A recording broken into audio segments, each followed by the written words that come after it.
Wants the state legislature to vote to extend the state of emergency because of COVID. But we just learned that's not going to happen. Our Jay Burr here now to explain why and what this means for the state. Jay.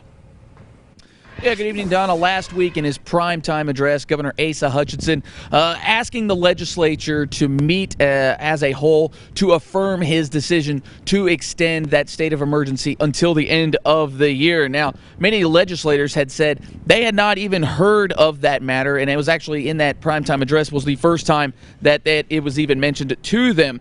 And they were really not sure why the governor was now asking for input when he has maintained throughout the pandemic that he has the authority, which was given to him by the legislature, to extend that state of emergency. Now, Governor Hutchinson said that he wanted to present a united front between the executive and legislative branches when it comes to COVID-19 solutions. Speaker of the House Matthew Shepard said last week he would consider the governor's request to meet as a committee of the whole, which is a process where both the House and the Senate sort of meet together, and the processes are a little different. It's more of a committee type of setting, but it does function similar to that committee. But he did tweet out not too long ago, quote, "After reviewing the possible processes available, discussions with members, and given that the end of the month we will only be 11 days from the next regular session, I have decided not to convene a committee of the whole." And when asked if this were to happen at his weekly briefing, Governor Hutchinson had this to say.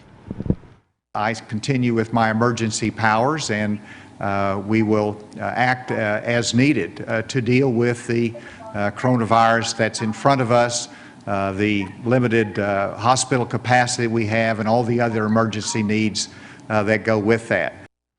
So in essence, nothing changes. The governor can still extend that state of emergency in 45-day increments with or without approval of the legislature. Now, the Senate has also said that they were not going to meet to vote to affirm the governor's decision to extend that order until the end of the year in any shape or form. They do say they will save the debate for when the regular session does begin, and that will start January 11th. And that will do it here. But for now, Jay Burr, Fox 16 News.